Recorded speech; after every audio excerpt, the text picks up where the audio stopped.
जय हिंद जय बिहार।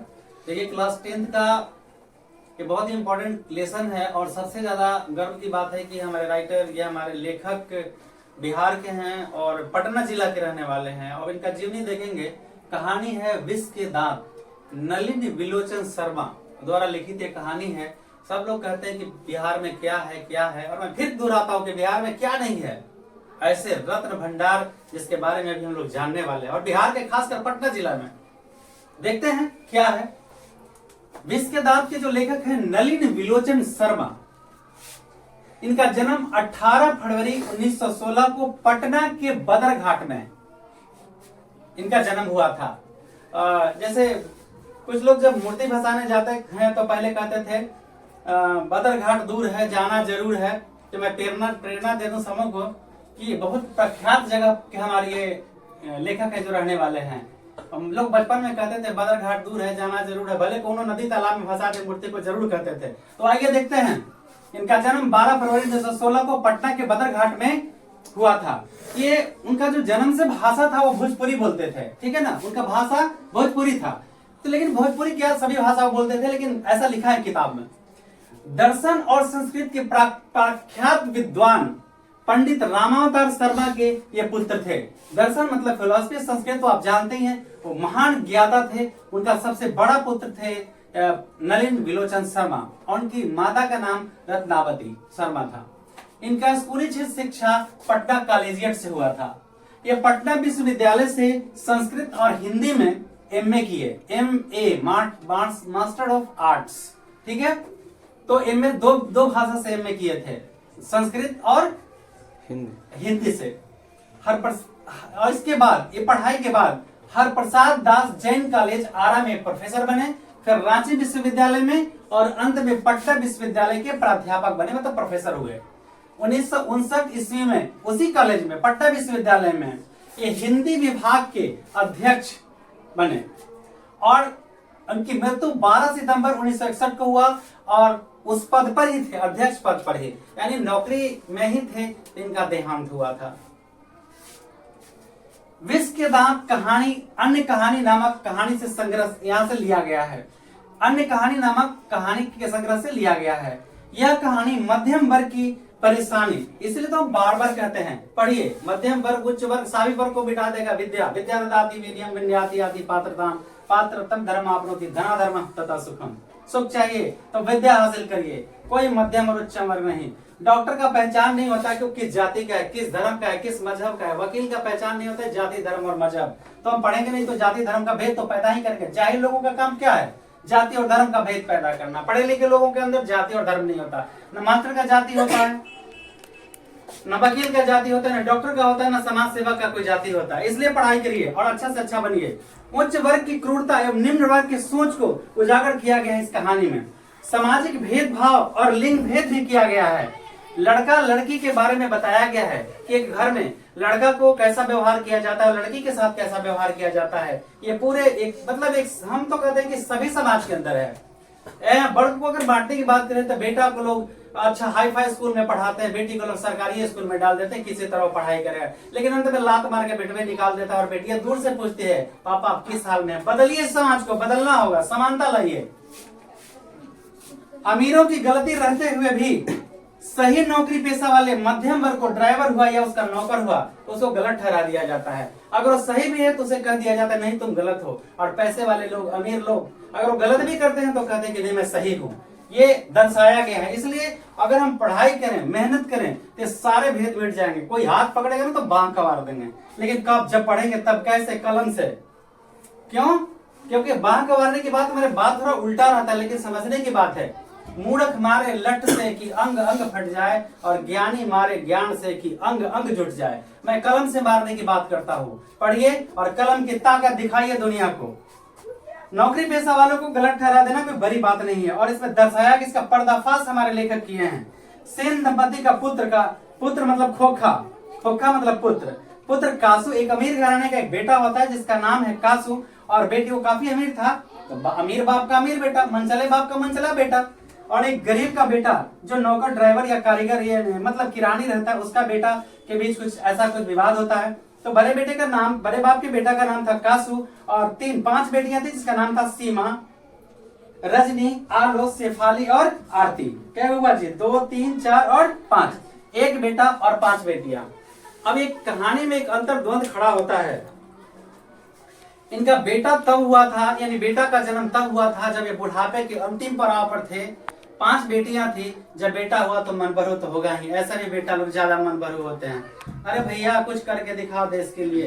अब हम इसके बाद हम देखते हैं कहानी के ऊपर कि आगे कहानीकार हमारे नलिन विलोचन शर्मा इस पर क्या पर्दा डाले हैं, क्या पर्दा हटाए हैं, सारी चीजों को हम दृष्टांत करेंगे।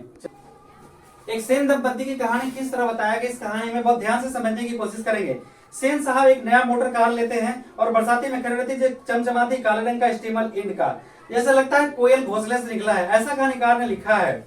उस कार पर सेन साहब को बहुत नाज था। ये 7,500 में लिया गया था, काले रंग का, चमचम करती हुई, ऐसे जैसे उसमें मुंह भी देख सकते हैं, इस रूप में था। ड्राइवर, अगर कोई गाड़ी को छू दे तो ड्राइवर, यानी ड्राइवर को इसमें कहा गया है सोफर, उस ड्राइवर पर सामत आ जाएगा, सेन साहब से छोड़ नहीं सकते हैं। इसलिए गाड़ी को हिदायत, कोई भी बच्चा बच्ची, खोखा खोखी, बेटा बेटी कोई सामने गाड़ी के सामने नहीं आने पाए, ये ऐसे सख्त हिदायत थी।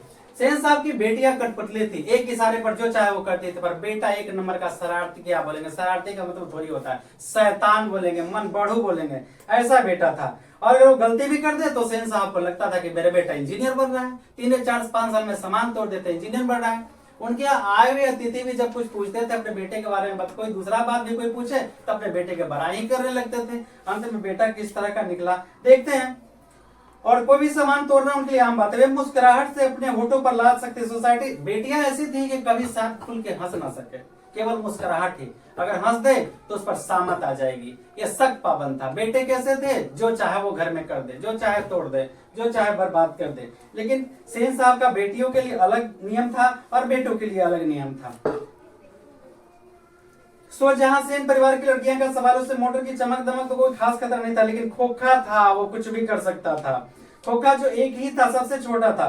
खोखा नामित बुढ़ापे का आंखों का तारा था। यह नहीं कि मिसेस सेन अपने बुढ़ापे में कोई अपने आप को बूढ़ा बुढ़ी कहने से परहेज रखते थे। सेन साहब मतलब जवान, अभी तो मैं जवान हूं लेकिन बूढ़ा हो गए थे, कहानीकार थोड़े गलत लिखेंगे।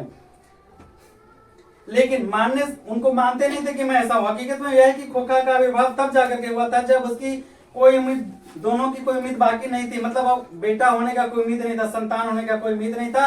तब खोखा जीवन के नियम का आपाद होकर के अस्वाभाविक रूप से सामने प्रकट हुआ, मतलब का डाउनलोड नहीं हुआ था भाई, मतलब जन्म हुआ था माता पिता से, मतलब ना उम्मीद, बुढ़ापे के सहारा मिला था। इसीलिए चूंकि वो नियम के विरुद्ध आया था, इसलिए वो नियम का अपवाद था, उसके लिए अलग माँ बाप नियम बनाए थे। उनके 5 बेटा का नाम तो कासू था, लेकिन बेटी का नाम था सीमा, रजनी, आलो, शेफाली, आरती, 5 लड़कियां थी। उनके लिए घर में नियम अलग थे। दूसरी तरफ की शिक्षा का व्यवस्था भी सब अलग अलग रूप में था, बेटा के लिए अलग, बेटी के लिए अलग। एक ऐसा समाज है, परिवेश बदलना होगा। खोखा आखिर अपने बाप का बेटा ठहरा जो इंजीनियर, मतलब खराब भी काम कर तो इंजीनियर बन रहा था। एक बार उनके दोस्त पूछे कि भाई बेटा आपका तो कहे कि मैं इंजीनियर बन रहा है, जो मेरा कंपनी में बढ़ई है मैं उसको बुलाता हूँ ताकि वो ठोक ठाक करने के लिए हाथ सफाई करे, ऐसा भावी इंजीनियर था। खोखा का जब लगभग 5 साल का उम्र था तो किसी ने उनको सलाह दिया था कि पढ़ाई के लिए उसको किंडरगार्टन स्कूल में भेज दीजिए। तो उन्होंने कहा मेरे यहाँ से कंपनी से बढ़ई आता है, वो उसको काम सिखाता है। वो क्या काम सिखाएगा, इंजीनियर बन रहा है, अच्छे अच्छे सामानों को भी तोड़ दे। तो उनको बड़ा लगता था कि मेरा बेटा अच्छा कर रहा है। दूसरे के बेटे की बड़ाई वो सुनना नहीं चाहते थे। दूसरे पर तो ऐसी क्रूरता दिखाते थे कि क्या बताऊं। देखिए आगे हम भी कुछ बताएंगे, जरूर बताएंगे। एक बार बाहर शोरगुल हो रहा था, देखे उनके यहाँ कोई मेहमान आया था, और मेहमान आया था, कुछ लोग शोरगुल कर रहे थे, बच्चे लोग। बाहर निकल के देखा, इनका उत्तम पुत्र जो कासू था, खोखा था, उनके मित्र के टायर का हवा भी खोल दिया था, आगे वाले भी या पीछे वाले भी। इतना अच्छा बेटा था उनका, मतलब बदचलन कैसे हम कहें भाई, मेरी तो औकात नहीं है कहने का। बड़े बाप का बेटा जो था, कर दूंगा तो भड़क जाएंगे। और शीशा भी तोड़ दिया था, किस चीज का, बैकलाइट का, है ना, ये इतने बढ़िए थे। ड्राइवर का जो जिंदगी होता है मालिक के इशारे पर होता है। एक बार सेन साहब का जो ड्राइवर था मदन, मतलब उनके किरानी का बेटा मदन गाड़ी के आसपास भटक रहा था बेचारा, बस वो ड्राइवर डांट लगा देता है। ये बात सेन साहब को पता चलता है। सेन साहब और बरस पड़ते हैं, क्योंकि वो गरीब का बेटा था ना, अब इसके बाद क्या हुआ, जबकि ड्राइवर गलती किया था, ड्राइवर मदन को ढकेल दिया था, उसके पैर से घुटने से खून निकल रहे थे, फिर भी सेन साहब ने उसे डांट लगाया, उसकी माँ को कड़ी हिदायत दी कि अगर आइंदा कभी भी मेरे गाड़ी के आसपास भटका तो अच्छा नहीं होगा। इतने से उनको चैन नहीं आया, तो जैसे ही ड्राइवर आते हैं उसको बुला करके, जैसे किरानी आते हैं उनको घर से डेरे से बुलवा करके और उसको डांट लगाते हैं कि सख्त हिदायत देते हैं, अगर गाड़ी के आसपास भेटा तो ठीक नहीं होगा, तुम अच्छा नहीं करोगे, कुछ भी हो सकता है तेरे साथ। और इस तरह से वो जा करके गिरधर मतलब जो उनका किरानी था अपना बेटा मदन को बहुत पिटाई करता है। उसकी चिल्लाहट सेन साहब के कानों तक आती है, अंदर ही अंदर बड़ा खुश होते हैं और तरह तरह की बातें करते हो, इसी लायक है, पिटाने लायक है। क्या गरीब का बेटा बेटा नहीं होता, उसके पास दिल नहीं होता, उसके पास दिल में दर्द नहीं होता, उसकी परेशानियां नहीं होती। अमीर के बेटे जो चाहे कर दे तो इंजीनियर नहीं बनते, और गरीब के बेटे अच्छा भी कर दें तो गलत ही करते हैं। इस तरह से कंप्लेन मतलब उलाहना देने पर ये किरानी बाबू अपने बेटे को बहुत पिटाई करते हैं, और बाद में इसका बहुत बुरा प्रभाव पड़ता है। वो सेन दंपति को तो ममता था अंदर में, सेन की पत्नी को ममता था, उसे लग रहा था कहीं ना कहीं गलती हो रहा है, लेकिन अंदर ही अंदर वो अपने पति पर न झुंझला के मदन पर ही झुंझलाते हैं। लेकिन उदाहरण पति पर ही दे रहे थे, जब मदन रो रहा था, दर्द से चिल्ला रहा था तब। चलिए अब आपको प्रश्न आएगा कि मदन के किस घुटने से खून निकल रहा था। तो ड्राइवर जो ढकेला था मदन के बाएं घुटने से खून निकल रहा था, ठीक है। अब प्रश्न आएगा सेन साहब की कितनी पुत्रियां थी? 5 के नाम याद कर लीजिएगा। सेन साहब के पुत्र का क्या नाम था? कासू। खोखा मतलब बेटा होता है, खोखी मतलब बेटी होता है, तो उनके पुत्र का क्या नाम था? कासू। जो उनके यहाँ मेहमान आए थे उनके गाड़ी का जो शीशा टूटा था वो पिछला शीशा टूटा था, ठीक है। कौन शीशा टूटा था? पिछला, बैकलाइट जिसको बोलते हैं, वो शीशा टूटा था। और एक आगे का जिस ओर बैठते थे, एक और पीछे का 2 चक्के का हवा निकाला था। हवा किसने निकाला था? कासू। किसने कहा था कि कासू हवा निकाला है? ड्राइवर ने अनुमान लगाया था कि हवा कासू ने निकाला है, क्योंकि कासू गाड़ी के आसपास भटक रहा था। सेन साहब के यहाँ जो गेस्ट आए थे, मित्र आए थे, वो कितने आए थे? 2। सेन साहब के यहाँ 2 मित्र आए थे, एक शर्मा जी थे, एक का नाम मिस्टर सिंह था और दूसरे का नाम मुखर्जी साहब का था, ठीक है। तो बातों बातें में जलेबियां छनने लगी, भाई मेरा बेटा ऐसा बनेगा, मेरा बेटा ऐसा बनेगा। लेकिन एक दोस्त के बेटे बहुत अच्छे थे और उनका गुण क्या करें, जब तो अपने बेटे की बड़ाई करने लगे। और इस तरह होता है कि मुखर्जी साहब का जो गाड़ी का हवा नहीं खुलता है, आज शर्मा जी का, सिंह जी का गाड़ी का हवा उनका बेटा खोल देता है। इस तरह से अपने ड्राइवर को कहते हैं कि भाई इनकी हवा भर दो। तब तक दोनों अपना जलेबी छान रहे थे। जलेबी छाना मतलब बात बनाना, गाड़ी में बैठ के अपना बात बना रहे थे लोग। अब यहाँ मदन का कहानी जुड़ता है कि जैसे ही उनके दोनों मित्र चले जाते हैं, जो आए हुए थे गेस्ट थे, तो उनको लगा किया काम गलती कौन किया? उनका बेटा, ठीक है। अब गुस्सा किस पर उतार रहे थे? उनके किरानी का बेटा मदन पर। अंदर आए, उनके मित्र चले गए, अंदर आए और उसके बाद तुरंत अपने नौकर को बोले, जो घर में खाना बनाता था, उसको बोले कि जाओ मदन को बुला ले आओ, गिरधर को बुला ले आओ। गिरधर आता है। कौन गिरधर? कौन है? मदन का पिता। मदन का पिता आते हैं और उसके मदन के बारे में 50 शिकायत कर देते। गलती उनका बेटा क्या? देखिए अमीरों की गलती तो हमेशा छिपाई जाती है, भाई गलती तो गरीबों की होती है ना, क्योंकि वो मेहनत करता है ना। क्या बात है। इस तरह से आता है गिरधर और उसको तरह तरह के उसके बेटे के बारे में शिकायत करते हैं। शिकायत सुनता है, बेचारा कान भर जाता है और घर में अंत में जाता है घर में और फिर उसकी अपने बेटे को पिटाई कर देता है, ठीक है। मदन तो पिटाई से दर्द से करा ही रहा था। इसी बीच कल होकर के एक बार क्या होता है कि ये मदन और उसके मित्र लट्टू खेल रहे थे गली में। अब घूमते घूमते बड़े बाप का बेटा कासू जाता है, अमीर बाप के तरह वहां बोलता है, ये भाई लट्टू हमें भी खिलाओ। तो लट्टू खिलाओ तो बाप के जागीर है कि लट्टू खिलाओ। मदन अड़ जाता है और उसका टोली वाले लोगों तो नेता था, अपना गली का नेता था लड़कों के झुंड का, कहा नहीं खिलाएंगे। और नहीं सुन के ये कासू भड़क जाता है, अरे तुम लट्टू दिलाए हो कि तुम उसको कहोगे खिलाने के लिए, मन होगा तो खिलाएगा, व्यवहार दोस्ती तो व्यवहार से होता है। तो इस तरह से कासू भड़क जाता है, अपने बाप के अमीरापन का दिखाते उसे भिड़ जाता है मदन से। मदन भी कहा कि तो आज तो हम भी पीछे नहीं हैं, और कहा कि हंस के जमात में कौवे के जमात में हंस कहाँ से आया। तो कौवा मतलब गरीब लोगों को, और हंस तो भाई बड़े बाप का बेटा। तो कौवों के जमात में हंस खेलने के लिए ललक रहा था। भिड़ गया, जैसे ही हाथ उठाया दे दनादन, मदन भी कहाँ पीछे रहने वाला, सब दिन का पिटाई का बदला। कहा कि तार जो ऐसो जाएंगे तो घरे बाबूजी मारेंगे, जम के पिटवे करते हैं, तो आज हो जाए जम के दूध वहां।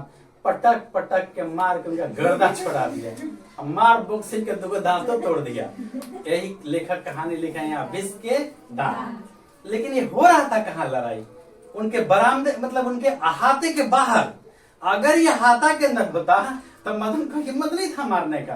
कि जो मार हो रहा था ना उनके अहाते के बाहर एक गली में, और दोनों धर के जम के धो दिया, खूब धो दिया। और सब देखने वाला छुड़ाने वाला कोई नहीं, क्योंकि उसका दोस्त लोग तो जानता था कि मदन एक कासू के कारण मदन बार बार पिटाता है। अब मार के अपना सारा बदला सुन लिया, सोच लिया कि आज तुम्हारे बाबूजी मारेंगे तब मारेंगे, लेकिन आज छोड़ेंगे नहीं। मार के मुंह नाक फुला दिया, दांतों तोड़ दिया। उसके बाद वो आता है मुंह लटकाए हुए मदन, खोखा मतलब कासू। अपने बाप से कहा, हालात देखा है किसने किया, तो बताया कि मदन ने किया है। बस अमीर लोग करेंगे क्या, बुलाए मदन को, कहे आज से काम पर तुम्हारा बंद, काम पर नहीं आना, नौकरी पर नहीं आना है, किरानीगिरी नहीं करना है। मदन मन ही मन खुश भी हुआ, और जाके आराम से एकदम। अब यहाँ तो सोच रहा था ये मदन कि हम घर जाएंगे तो हमारे पिताजी पिटाई कर देंगे, यही डर से रात में गया ही नहीं, 8-9 बजे तक नहीं गया। उसके बाद रात हो गया, सब लोग सो गए, तो आहिस्ता आहिस्ता गया किचन में जहाँ माँ खाना बनाती थी, और खाना निकाल के खाया। कहा कि आज जो होना है होगा। आहिस्ता आहिस्ता तो देखा कि मम्मी पापा दोनों बात कर रहे हैं आपस में, पर उसके बारे में कुछ नहीं, मतलब मारपीट के बारे में कुछ नहीं। ऐसा उसको लगा कि मेरे बाबूजी के साथ कुछ हुआ है, मगर मेरे लिए कोई बात नहीं किया जा रहा था। अचानक वो जैसे ही खाना खा के सोने के लिए जाता है, एक लोटा से उसका पैर टकरा जाता है, और उसके पिताजी जान जाते हैं कि मदन ही शायद आया होगा। आते हैं बरामदे में, तो सोचा कि अब तो मेरा पिटाई होने वाला है। एकदम मतलब तैयार था, कैसे आप लोग कोई मारेगा तो इसे तैयार हो जाते हैं ना, तो तैयार था कि अब तो पिटाई होने वाला है। लेकिन उसके पिताजी आते हैं और प्यार से गले लगा लेते हैं और कहते हैं कि बेटा आज वो तूने करके दिखाया जो मैं वर्षों तक नहीं कर पाया। सेन साहब तो बहुत करते थे अत्याचार, वो चाहिए था सेनो साहब को 2-4 बॉक्सिंग देना, मदन देता तुम करो, सब दादागिरी उतर जाता। लेकिन जो काम बाप नहीं कर सका वो कौन किया? हाँ, तो अति सर्वत्र वर्जयेत, अति मत करो। जो आया है सो जाएगा, राजा रंग फकीर, जिस कपड़े में आया है वही कपड़े में जाना है। कैसा कपड़ा आया था? जब आए थे तो सिलाया हुआ था, जाएंगे तो सिलाया हुआ रहेगा। किस बात का घमंड है? कुछ इंपॉर्टेंट मुहावरा है, तो आपको एक बात और जान लीजिए कि मुहावरा, प्रत्यय, उपसर्ग, संज्ञा, विशेषण भी आपको इसी में से देता है। आप इसके किताब से आप देखेंगे और सब आपको मिल जाएगा। विष के दांत का मतलब होता है दुष्ट की दुष्टता खत्म करना। मार बॉक्सिंग के विष के दांत तोड़ दिया था। अब फिर किसी गरीब के बेटा से लगा, अरे गरीब के बेटा के पास पावर न होता है, दूध पीपी से थोड़े पावर होता है, प्रैक्टिस कर से पावर होता है। किलकारी मारना मतलब खुशी होना, आंखों का तारा होना मतलब बहुत प्यारा होना, आविर्भाव मतलब जन्म। खोखा का आविर्भाव कब हुआ था? जब नाउमीद था कि अब बाल बच्चा नहीं होगा, तब खोखा आ गया। तो नियमों का अपवाद होला मैंने अलग ढंग से रहना, ऐंठ कर रह जा मैंने चुपचाप सहन कर लेना, तितर बितर होना मतलब बिखर जाना। अब इसमें है कहानी की सार्थकता। तो बड़े बाप का बेटा होने के कारण वो तो खुद अमीर, लोग अमीरापन दिखाते, उनका बेटा भी उसी स्वभाव में बोलता है। तो कहानी का शीर्षक विष के दांत। तो बच्चे तो निश्चल प्रवृत्ति के न होते हैं। मदन और कासू दोनों भिड़ गए आपस में, वो निश्चल पर क्या जान रहे थे कि मेरे बाबूजी के साथ क्या हुआ, नौकरी से निकाल दिया जाएगा, इसका परिणाम क्या हुआ। भिड़ गया तो दोनों बच्चे अपने अपने रंग में, तो अमीर हो तो अमीर हो, गरीब है तो ताकत हो तो भिड़ जा। अब मार के विष के दांत उनका तोड़ दिया, दुए बॉक्सिंग में 2 दांत खत्म। ठीक है ना, मतलब कितने बॉक्सिंग मारे नहीं पता था, लेकिन विष के दांत उनका तोड़ दिया, 2 दांत टूटा था। ठीक है, तो कहानी की सार्थकता मूल रूप से सही है। अब इसके बारे में लिखा है, कहानी कला की दृष्टि से प्रस्तुत विष के दांत का शीर्षक सार्थक है, क्योंकि इस कहानी का उद्देश्य मध्यम वर्गीय अंतर विरोधी को उजागर करना है, जहां एक सेन और साहब महत्वाकांक्षी सफेद पोशी भीतर लिंग भेद के भाव से मुस्कुराए हुए थे। दूसरी ओर गिरधर नौकरी पेशा वाले लोगों की तरफ बंदी से थोपी जाती, ऐसा नहीं करने का, ऐसा नहीं करेगा, वो प्रतिबंध में रहता है। यह कहानी सामाजिक भेदभाव, लिंग भेदभाव, जैसे बेटा बेटी में भेदभाव, नौकर और अमीर में भेदभाव, तो इन्हीं पर यह दर्शाया गया है। कहानी का शीर्षक विष के दांत इसलिए उपयुक्त है क्योंकि इसी विष के दांत अर्थात कासू के जन्म लेते ही सेन पुत्रियां उपेक्षित हो जाती हैं, मदन मार खाता है तथा गिरधर की नौकरी से हटा दिया जाता है। अगला क्वेश्चन है खिक्खा खोखा किन मामलों में अपवाद था? सेन साहब की 5 पुत्रियां थी। पुत्र का जन्म तब हुआ था जब वो नाउम्मीद थे, बुढ़ापे पर आ गए थे। सेन साहब को पुत्र तब नसीब हुआ जब पति पत्नी दोनों बुढ़ापे के अंतिम पड़ाव पर पहुंच चुके थे। इसलिए खोखा जीवन के नियमों के अपवाद के साथ साथ घर के नियमों में भी अपवाद था। एक बहुत ही महत्वपूर्ण प्रश्न है, ऐसे लड़के आगे चलकर गुंडे, चोर और डाकू बनते हैं। ये कथन ये सेन साहब का है। सेन साहब को लगता है कि गरीब का बेटा चोर चपक्का उचक्का बनता है, बरखा का बेटा बरखा शरीफ रहता है, मतलब छिपा हुआ नहीं रहता है कि कौन क्या है। देखिए इसमें प्रसंग में व्याख्या करने के लिए आता है। प्रस्तुत का दांत नलिन विलोचन शर्मा द्वारा लिखित कहानी विष के दांत से लिया गया है। इसमें लेखक ने मदन के प्रति सेन दंपति के दुर्व्यवहारों का वर्णन किया। लेखक का कहना है कि सेन दंपति अपनी पत्नी को समझाते हुए कि मदन की मां की कमजोरी के कारण, यह कह रहे हैं कि मदन जो बिगड़ गया है, मदन बिगड़ गया है मदन की माँ की कमजोरी के कारण। पर ऐसा कुछ नहीं है, माँ का ममता तो ममता होता है, बड़ा बेटा हो या अमीर का हो या गरीब का, माँ तो माँ होती है। गिरधर तो एक सख्त आदमी है। गिरधर सख्त कैसे था? क्योंकि इनके इशारे पर नाचता था, जो कुछ भी कहे उसको नौकरी करना था बेचारे को, इसलिए अपने बेटे को पिटाई कर देता था। वरना जब जिस दिन विष का दांत तोड़ दिया था सेन साहब के बेटे का, तब नौकरी से निकाल दिया था, कहा उसने बेटे को मारा। प्यार तो हर कोई को, बड़ा हो या छोटा, अपने बाल बच्चे के लिए सभी को प्यार होता है। किसी न किसी बंदिशों के कारण वो परेशानी में पड़ के सख्त होता है। तो एक सख्त आदमी है। वैसे ये कह रहे हैं कौन? ये सेन साहब कह रहे, गिरधर तो एक सख्त आदमी, पर ऐसा बात नहीं था। माँ बाप को सभी बच्चों के लिए प्यार होता है, बच्चे को अनुशासन में रखना आवश्यक होता है, किंतु यह नियम सिर्फ साधारण परिवार के बच्चों पर ही लागू होता है। क्यों? अमीर के लिए लागू नहीं होता कि बच्चे को बंदिशों में रखें। गरीब का बेटा ही बंदिश में रहेगा, गरीब का बेटा समझदार होता है। सेन साहब जैसे परिवार के बच्चे यदि गलती भी करते हैं तो उस पर कोई ध्यान नहीं देता, क्योंकि वे धनवान बाप के बेटे होते हैं। तात्पर्य है कि धन के समय समक्ष सारे पाप छिप जाते हैं। इसीलिए तो मदन के क्रोध चिक्कार पर उन्हें दया नहीं आती है, बल्कि नींद भंग होने के कारण झिक जाते हैं। सेन साहब अपनी निर्दयता का परिचय देते हैं। मेरी तो तबीयत हुई कि कमबख्त को खाल उधेड़ दूं, लेकिन अपने बेटे का खाल काहे नहीं उधेड़ देते? जब उनका दोस्त आया था शर्मा जी का, सिंह जी का गाड़ी तोड़ दिया था, तो काहे नहीं खाल उधेड़ दिया था? बड़े शरीफ आदमी थे। तो इस तरह से कहानी में भेदभाव अमीर गरीब के बीच और लिंग भेद भी किया गया है। हंस और कौवा मतलब अमीर गरीब के बारे में इसमें चर्चा किया गया है। एक सप्रसंग व्याख्या में है, हंस कौवों की जमात में शामिल होने के लिए लग गया। मतलब अमीर बाप का बेटा कासू मदन के साथ खेलना चाहता था, जो आवारागर्दी करता था, बच्चों के साथ खेल रहा था, खेलने के लिए लग पड़ा। जब वो नहीं खिलाता है तो दोनों के बीच लट्टू नचाने के लिए झंझट होता है और दोनों के बीच मारपीट हो जाता है। आदत से लाचार हुआ बड़े रोब के साथ मदन से लट्टू मांगता है, लेकिन एक दिन पूर्व उसके द्वारा अपमानित एवं प्रताड़ित किया गया मदन लट्टू देने से इनकार कर देता है तथा अपने पिता की गाड़ी के साथ खेलने के लिए कहता है। अतः लेखक ने यह साबित करना चाहता है कि गरीब हो या अमीर, सारे बच्चे समान स्वभाव के होते हैं। उनके लिए अमीर गरीब में कोई अंतर नहीं होता है। वे आदत से मजबूर होते हैं, इसलिए वह वहां पहुंच जाते हैं और उनकी इच्छा की पूर्ति होती है। इसका प्रमाण यह है कि हंस यानी खोखा कौवा यानी गरीब बच्चे के जमात में शामिल होने के लिए लग रहा था। वो तो निश्चल प्रवृत्ति के थे, लेकिन ये क्या सोचा बड़े बाप का बेटा कि मैं जाऊंगा तो हमें लट्टू खेला देगा। तो ऐसा क्या, उनके अंदर कोई छल कपट नहीं था। लट्टू कैसे खिलाएगा? उसी के द्वारा अपमानित हुआ, उसी के कारण प्रताड़ित हुआ, उसकी द्वारा पिटाया हुआ और फिर उसे खिला लेगा। दोस्ती नहीं तो फिर प्रेम ही नहीं है तो फिर दोस्ती कहाँ से हुआ, कैसे खेल हुआ? खेल तो एक प्रेम का चीज होता है। अतः आप सभी से एक ही बात कहना है कि दोस्ती बराबर वालों से करिए। अगर बराबर नहीं है तो आपका उसका इस्तेमाल किया जाएगा, यूज एंड थ्रो, दूसरा कोई विकल्प नहीं है। दोस्ती हमेशा बराबर वालों से करिए तो आपका अपमान नहीं होगा। अगर अमीर के साथ, जैसे बहुत सिंपल बात बोलते हैं, अमीर के साथ आपका दोस्ती होगा, वो आपके यहाँ 1000 का साड़ी देगा, आप उसको 200 रुपए का साड़ी देंगे, वो आपके सामने ही किसी को दान कर देगा, आपको दिल में दर्द होगा ना।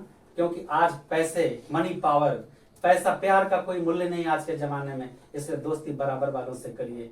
और ज्ञान मूर्खों के साथ नहीं, ज्ञानी है तो ज्ञानी के साथ दोस्ती करिए, क्योंकि मूर्ख का लट से सर फटता है और ज्ञानी का ज्ञान से सर झुकता है। ठीक है, तो आप लोग मेहनत से पढ़ाई करिए और पढ़ाई से बदलिए समाज को। बेटा और बेटी में भेद नहीं हो। अगर आपको कम भी मिलता है तो इसलिए मेरा समझ ऐसे है कि अगर हम आपको डांटते हैं तो इसलिए क्योंकि आप सृष्टि के जननी हो। कल जिंदगी तुम पर है, सृष्टि तुम पर है। एक दिन माँ बन के, एक दिन बहन बन के, एक दिन बेटी बन के, इन सारे रिश्तों को एक स्त्री ही अच्छे रूप से निभाती है। पुरुष न कभी अच्छा बेटा बन पाता है, न अच्छा बाप बन पाता है, न अच्छा भाई। खैर होता भी है, मैं ये अपवाद तो बहुत सारे कुछ हैं, मगर आप लोग पढ़िए। और हम लोग सेम नहीं हैं कि ऐसे बेटे बेटियों में फर्क करेंगे, सभी से इनको सतर्क होना चाहिए। जय हिंद, जय बिहार।